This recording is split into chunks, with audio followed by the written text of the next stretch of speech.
Good to see you all. What I'm going to do, because I haven't got too long, so I'm going to give a very brief sort of introduction into life as an army officer, talk a little bit about the application process, talk a little bit about the opportunities, but bearing in mind there's quite a lot of medical interest there, as well as looking at engineering in the army as well. But to be honest, the lifestyle, the things that I'll be talking to you about will be very similar in any of the other armed forces. So very similar lifestyle in the RAF and also in the Navy. When people think about the army, they do tend to just think about the command roles. So think about the warfighting roles, the infantry regiments, but the army isn't just all the bullets and bombs. And as a lot of you already know, there's so many different jobs that are available, and the medical services is a really important part of it. So over the past couple of years, women have now been able to do absolutely every job in the army. So it's all open and on offer, which is fantastic. Within the combat arms, women can now join the infantry, the cavalry, and for some time now, we've had women flying in the Army Air Corps. Also within that combat career stream, we have the Royal Artillery as well. So they are the people with the big guns and the precision weapons, and they have a lot of drones as well, because there's quite a lot of investment in that area in the future. Engineering. We've got two large engineering corps. We've got our generalists, which are the Royal Engineers, and we have the Royal Electrical and Mechanical Engineers. They are the people that maintain, fix, and repair kit and equipment, keep everything up and running.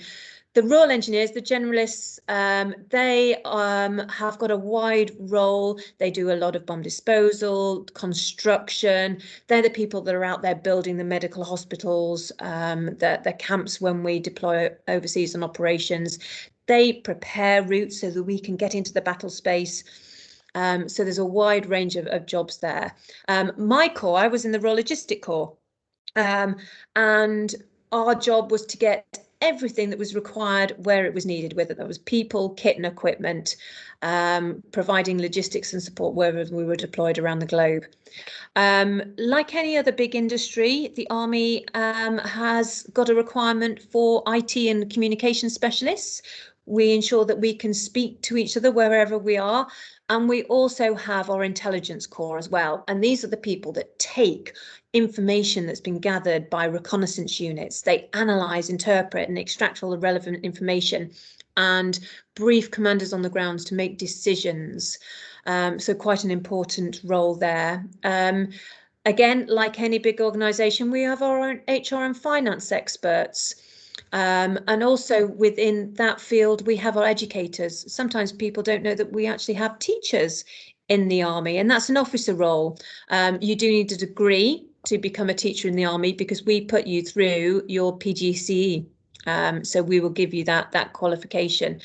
And also within that career stream, we have our legal services as well. So we employ lawyers, barristers and solicitors as our Army lawyers. The medical roles, and there's a huge amount of medical support required.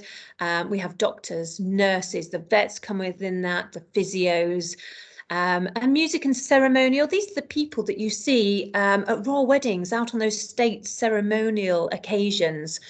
We have professional musicians in the Army, and we also have people such as the guards and the infantry and the household cavalry that have dual roles. So they have a combat role, but they also have a ceremonial role as well. And they're the people that you see at those state ceremonial duties.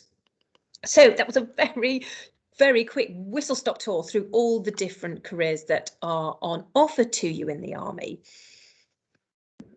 So there's two ways to join the Army. You can either join as a soldier or join as an officer. Now, this is an officer presentation, but just to make sure that you're absolutely clear, if you join as a soldier, you pick a trade at the start, and it's very much trade focused. You become a specialist in that field, and you gain responsibility as you work your way through your career. If you join as an officer, you go in into managerial level at the start. So we are selecting people for their leadership qualities. Slightly different for the medical roles. We're selecting you for your medical skills, and then you will go and do your officer training once you've qualified. In terms of eligibility, you can apply right up until the age of 29, and you need to be a British, Irish or Commonwealth citizen living in the UK. And in terms of qualifications, you don't need a degree for many of the jobs that are the direct entry jobs, so not the professionally qualified officer ones, that the medical roles.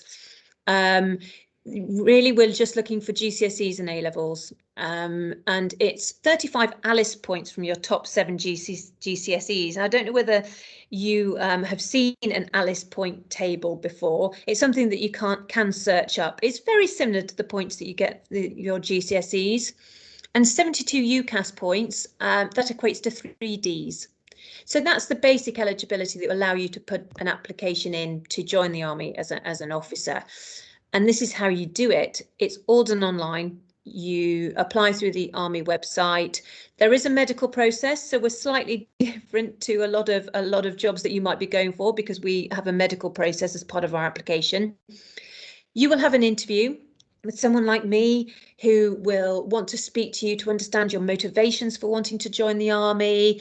We'll ask how much research you've done. And we'll speak to you about the selection process.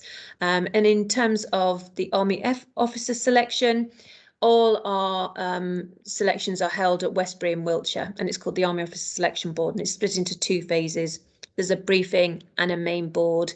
To help you through this application process, you'll be appointed a candidate support manager, and you'll be appointed a regional recruiter like me, and you'll have these 2 people that will help you through this process. It can be quite lengthy. At the moment, people that apply are taking a good 12 months to work their way through the application process. So that's something to bear in mind, especially if you are considering going for an undergraduate bursary or one of the financial offers that's available to you. All officers go to the Royal Military College Sandhurst. If you are joining the Army as a professionally qualified officer, so as a doctor, you go to Sandhurst for a shorter period of time. You'll do a 10-week course at Sandhurst. If you're joining as an engineer, then you go there for a 44-week course. That's essentially a year. It's split like an academic year into 3 terms. And Sandhurst assumes no military knowledge whatsoever. So you don't have to have been in the cadets or come from a military family. The training starts from scratch. The first week you'll be learning how to iron your uniform and how to polish your boots. And then they'll introduce you to basic military training. Then they'll start developing your leadership skills. You'll be introduced to exercises where you'll be out looking after yourself and then looking after others out in the field. And there's classroom work as well. You learn about war studies, international relations, communication and behavioural studies. So there's all sorts going on, as well as the physical training that will take place at Sandhurst as well. If you are joining Sandhurst as a direct entry officer, you'll be paid £27,000, which will increase to £33,000 after you've completed your training. It is slightly more for medical officers, which takes into consideration the amount of time you've been in training and done your FY1 and FY2 training. But I think with all of the jobs within the armed forces, I think it's more than the salary. You are joining the Army for the lifestyle. It allows you to have a very varied career, a career that's incredibly challenging. You will travel all over the world. I mean, sometimes it's difficult to see what we're involved in at the moment because we're not involved in big conflicts, but you will have seen the Army helping out at home this year, helping distribute the PPE, helping with the building of the Nightingale hospitals, and then the vaccination rollout of that programme as well. And we have got people deployed in over 80 countries across the globe. So there's some really amazing operations still taking part. I think most recently troops have gone out to Mali to work over there with the United Nations. If you're interested in sport and adventurous training, then that's something that you can really get involved with in the Army. It was one of the reasons that I was really attracted to the Army. You play an awful a lot of sports. Sports afternoons take place on a Wednesday if you're at regimental duty. And adventurous training is a real option at Sandhurst. You gain an adventurous training qualification, and if you're on the long course, you organise an expedition. I actually learnt to ski at Sandhurst, and then in my Easter holidays flew over to Tanzania and climbed up Kilimanjaro. And I've been all over the world scuba diving. So there are some really amazing opportunities to take part in sport and adventurous training activities. So funding wise, and I know this is the area that a lot of you will be interested in. If you absolutely know that you want to join the Army after you've finished school or after you've been to university, then there are things that you can tap into that will help fund your education. I was really fortunate. I went to Nottingham University to study English, and the Army sponsored me through my entire degree, which was amazing. And I'll talk you through some of the offers. So the Army Scholarship Scheme, that is the earliest application. Are you all lower six students? Hello. Hi, yes, are you all lower six? Right. So this is a year 12 application. So this is probably, I need to probably whiz this one on, but it's something I can talk to maybe the lower years about.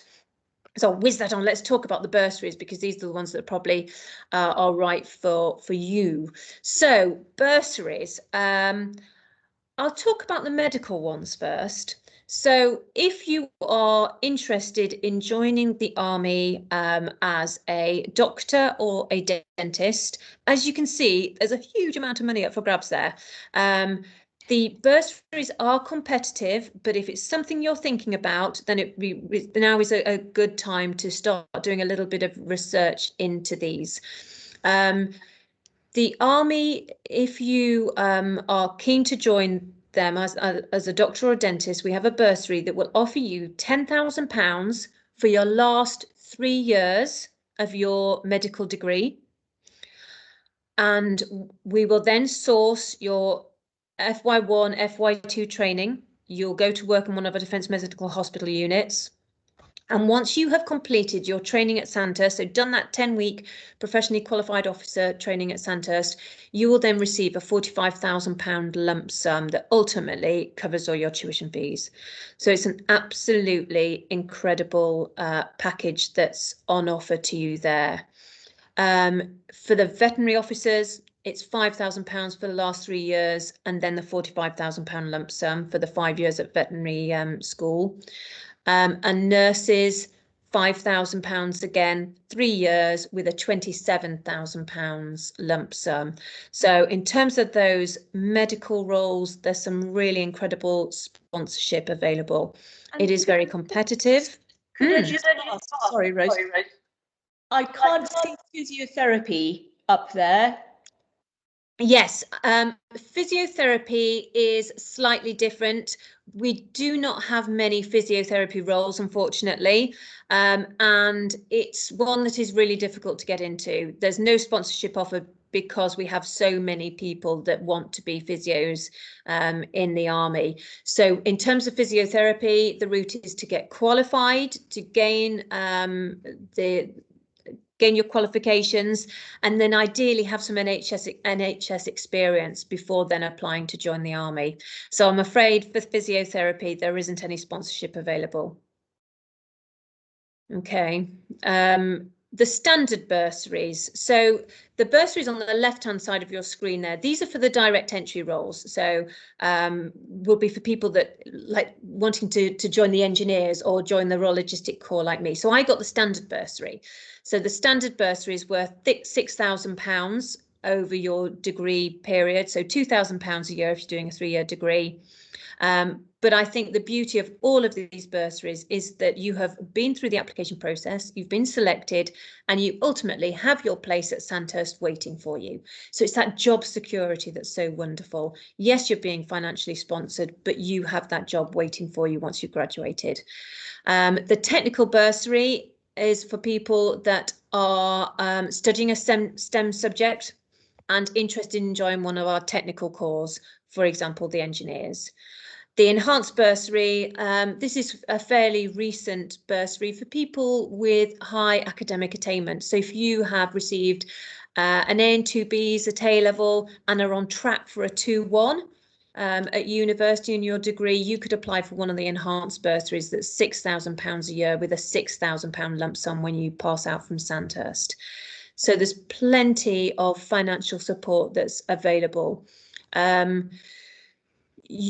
The bursaries are backdated, so you can apply whilst you're at university, in your first year, in your second year, and if you get it at the end of your second year, then you will receive the money for the first year as well. I wouldn't leave applications any later than the second year, though, because of how long it's taking to work through the process. Move on to the next slide.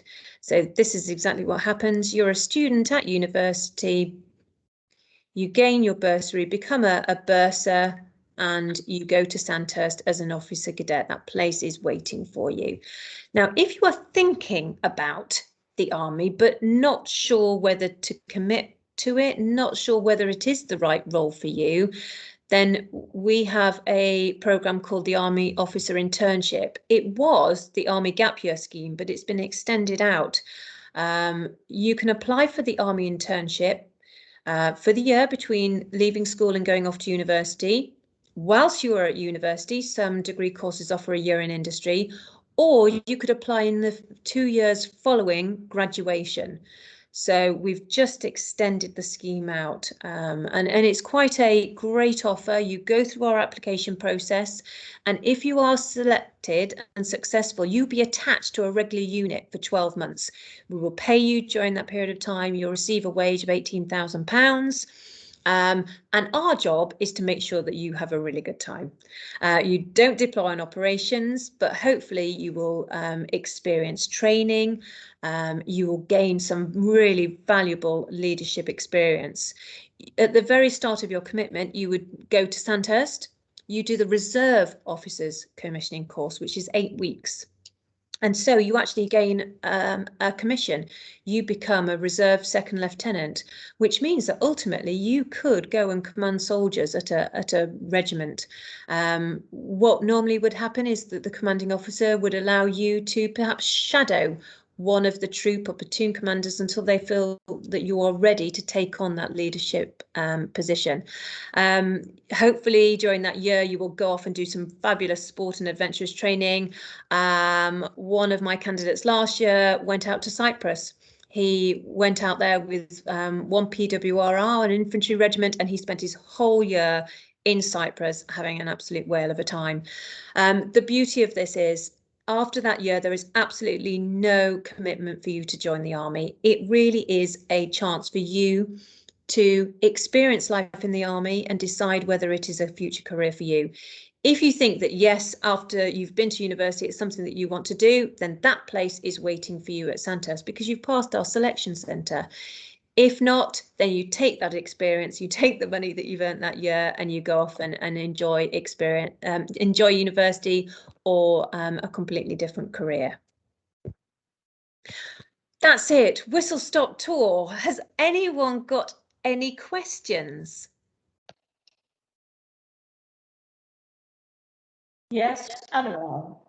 With applying, are there any mental disabilities that could stop someone from being allowed in the army? All in terms of the medical assessment, it's very much done on a case by case basis, and you take some forms to your GP. When it comes to the intellectual profiling that we do, we run mental aptitude profile tests. And these are all done they're broken into 3 sections: numerical reasoning, verbal reasoning, and abstract reasoning. And they will just test you to get a sense of whether you have the intellectual capacity to cope with the demands of the training at Sandhurst. So it's very much done on a case-by-case basis as you work through the application process. Good question. Any other questions? Yes, Betty. If you're training as a doctor and say in your first or second year you apply through the army, in your later years of the course, are you learning through the army, or are you still just at your university? Yes, you'll be at your university. The army is very good, even when they sponsor people, of just, leaving people to get on with their degree, ensure that they get the very best degree that they can. The only requirement is to join what is called the Officer Training Corps, which you might have heard of before. It's a bit like the Army Reserve or cadets for students. It's a great organisation. You get paid for turning up for training nights and training weekends, and you get to learn a little bit more about leadership. You get the opportunity to go on exercise, do a bit of sport and adventurous training. But certainly with people that are doing medical degrees, it's understood that you will have commitments. I had a couple of friends at Nottingham who were at med school. They did the Officer Training Corps for a couple of years, and then they just had to bow out because of the amount of work they had to do as part of their course. I've just got one question, which is about how competitive it is to get that medical bursary. Do you have any figures for that, or any idea? Or no, I'm afraid it does change each year. So that is a question that I think people should be asking when they start their application. It will certainly be very different when these girls are applying. But no, I haven't really got any sort of anecdotal sort of stats of how many are on offer. But I could see if I could find out for you. Oh, well, that would be really useful. Thank you. Yep. Yes. Hetty, and then Annabelle. I didn't see whose hand went up first. If you don't get the bursary in the first year, can you apply for a second time in the second year? Yes, you can. And just because you didn't manage to get the sponsorship doesn't mean that you won't be accepted to take up a place as a military doctor. You can qualify and then apply to join the army after qualification, and that goes the same for any role. If you don't receive the sponsorship, that's certainly not the end of the journey. You will have passed the application process, so you will have a place to embark on your training. You just haven't managed to secure the funding. Annabelle. If you apply for the bursary and get it, how long do you need to then be in the army for? Yeah, I think there's an opt-out for the medical one, opt-out at 5 years. And for the engineering? You do Sandhurst in 3 years. Okay. Yeah. Lovely. Anything else we need to think about? So in terms of, hello, I hope that's provided a little bit of information about what's on offer. Yes, absolutely. That's really useful. So basically, these students who, for the people who are applying to do medicine, they will need to get to university, yes. And in their first year, maybe join the OTC, and as well as, and that would be the point at which you'd start in the first year. They would start to apply. I think that's a really good way of going about it, because if you join the OTC, you are in an environment where you do an army medical, you're essentially an officer cadet, and you've got access to the whole range of training staff that can help with the application process, help prepare you for the assessment centre as well. So you've got a really good support network of people that can help with getting that application sorted. So it's a good place to be. Lovely. Yes, Annabelle. Can you apply for the bursary and then end up backing out before they give you any money if you change your mind? Yes, absolutely. I mean, you can take the money, and if you decide that you don't want to go to Sandhurst, then you will have to pay the funds back. But yes, you know, you've got that decision to make before you get yourself to Sandhurst to start your training. Lovely. Well, that's been really useful, Rose. Thank you Great. so much. So we've run out of time. If these girls have got any other questions, they can obviously ask me and I can pass them on to you. But can they, what else would you suggest? Obviously looking at the websites, but. Yes, well, we're running on the 7th and 14th of June, a series of presentations. So you choose either the 7th or the 14th, and it's an officer insight from a female perspective. And I think this one is actually going to be hosted by Major Anna Hicks, who is a military doctor. So it might be worth tuning into that. Now, at the moment, I spoke to the organizer. The link isn't live yet, but I will certainly, as soon as it becomes live, I'll send it over to you, because I think there will be really good events to register for. They're evening events. And it's a great opportunity to hear from a host of young officers who have been through Sandhurst, who are living in the army, and to hear about their experiences. And what's great is that there's a fantastic question and answer session where you can just type in absolutely anything, and they're really open and honest. So that would be a super event to attend if you can. And for those of you that are wanting more specific information, then please, I'm more than happy to set up a one-to-one conversation with our professionally qualified officer recruiter. So I deal with the direct entry, so for example, the engineer applications, but one of my colleagues, Renu, is specifically medical focused. So if people would like further information, I can also organise a more detailed conversation, and she will certainly be able to provide that insight about numbers and you know, how competitive the medical bursaries are. Oh, that would be really useful, Rose. Thank you so much. Great. Well, it's very strange for me not to be on screen in any way, and can I say a complete delight. Thank you so much for coming along, girls. Thank you for asking your questions, and thank you, Rose, for giving us such a lot of information in such a short amount of time.